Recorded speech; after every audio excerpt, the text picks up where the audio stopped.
Kannur Muscat യാത്ര ഇനി എളുപ്പത്തിൽ. ഇൻഡിഗോയുടെ നേരിട്ടുള്ള സർവീസ് ആരംഭിക്കുന്ന തീയതി പ്രഖ്യാപിച്ചിട്ടുണ്ട്. ഏപ്രിൽ 21 മുതൽ ആരംഭിക്കുമെന്നാണ് നേരത്തെ അറിയിച്ചിരുന്നത്. എന്നാൽ ഇപ്പോൾ തീയതി മാറ്റി മെയ് 15 മുതൽ ഇൻഡിഗോയുടെ കണ്ണൂർ മസ്കത്ത് സർവീസ് ആരംഭിക്കുമെന്ന് പ്രഖ്യാപിച്ചിട്ടുണ്ട്. ചൊവ്വ, വ്യാഴം, ശനി ദിവസങ്ങളിലാണ് സർവീസ്. കണ്ണൂരിൽ നിന്ന് രാത്രി 12:40 വിമാനം പുറപ്പെടുക. 2:35 മസ്കറ്റിലെത്തും.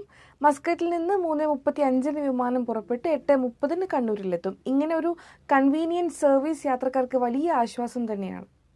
അതേസമയം എയർ ഇന്ത്യ എക്സ്പ്രസിന്റെ സർവീസുകൾ കൂടി വർദ്ധിപ്പിച്ചിരിക്കുകയാണ്.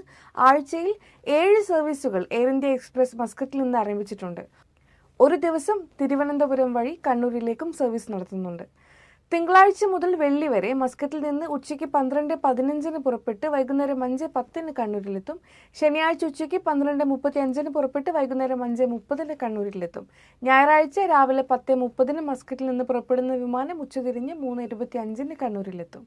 കണ്ണൂരിൽ നിന്ന് തിങ്കൾ മുതൽ വെള്ളി വരെ രാവിലെ 9:15 വിമാനം പുറപ്പെട്ട് 11:15 മസ്കറ്റിലെത്തും. ശനിയാഴ്ച രാവിലെ 9:35 പുറപ്പെട്ട് 11:35 മസ്കറ്റിലെത്തുന്നത്. ഞായറാഴ്ച രാവിലെ 7:30 പുറപ്പെട്ട് 9:30 മസ്കറ്റിലെത്തും. ഈ സർവീസുകൾ പ്രധാനമായും കേരളത്തിന്റെ വടക്കൻ ഭാഗത്തുള്ള, അതായത് കാസർഗോഡ്, കണ്ണൂർ, വയനാട് നിന്നുള്ള യാത്രക്കാർക്കും കർണാടകയുടെ അതിർത്തി പ്രദേശത്തുള്ളവർക്കും ഏറെ പ്രയോജനകരമായിരിക്കും.